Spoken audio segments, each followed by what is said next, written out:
Hello, I'm Victoria Delgado. I'm cardiologist with a specific focus on multimodality imaging in cardiovascular diseases, and I work in the Leiden University Medical Center. Myocardial strain is a measurement of myocardial deformation, how much lengthens a myocardial segment and how much shortens a myocardial segment. A segment that shortens well is a segment that has a good contractility. Therefore, myocardial strain is a sort of surrogate of myocardial contractility. And global longitudinal strain is the measurement of the shortening of the left ventricle, and therefore as well a surrogate of the contractility of the left ventricle.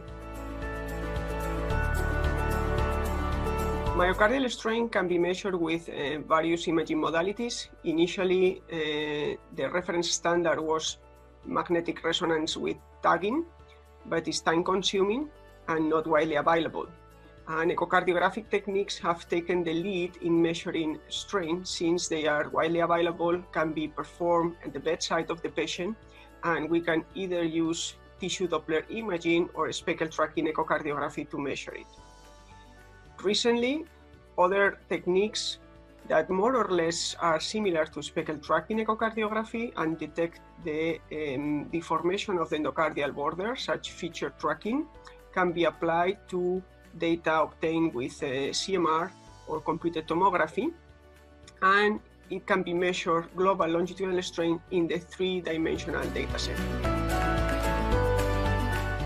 Myocardial strain, as I said, is a measurement of the left ventricular contractility or the function, and compared with ejection fraction, which is more widely available, it has shown that global longitudinal strain has a much better reproducibility in sequential measurements, inter-observer variability, and also gives very robust assessment of left ventricular systolic function and detects much earlier than ejection fraction subtle abnormalities of the left ventricular contractility. So I can measure myocardial strain with CT with the new developments that allowed me to track the endocardial border throughout the entire cardiac cycle.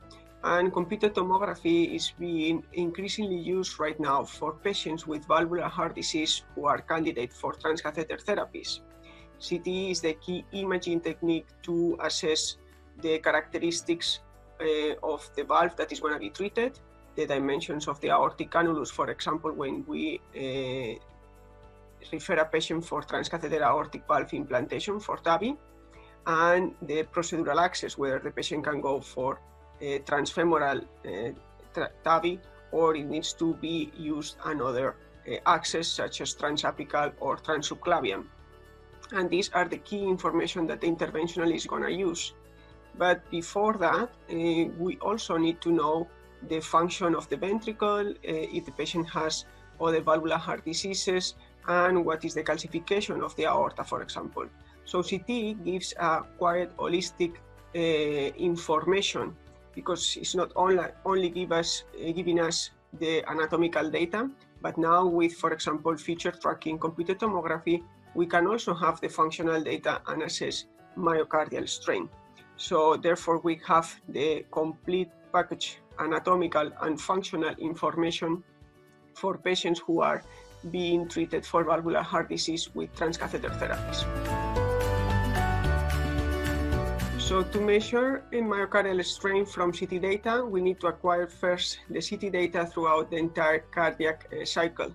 That means that we need to do EKG-gated acquisition, and we need to reconstruct the different phases of the entire cardiac cycle that usually is 5 to 10% of the RR interval.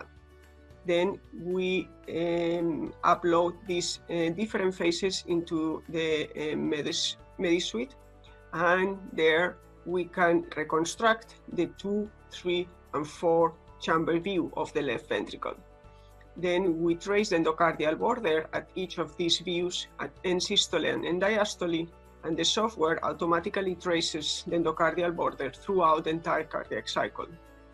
And it applies the Q-strain application, where we can measure then the longitudinal strain in each of the views, in the 2, 3, and 4 chamber view, and we can also reconstruct a bullseye plot with the global longitudinal strain value.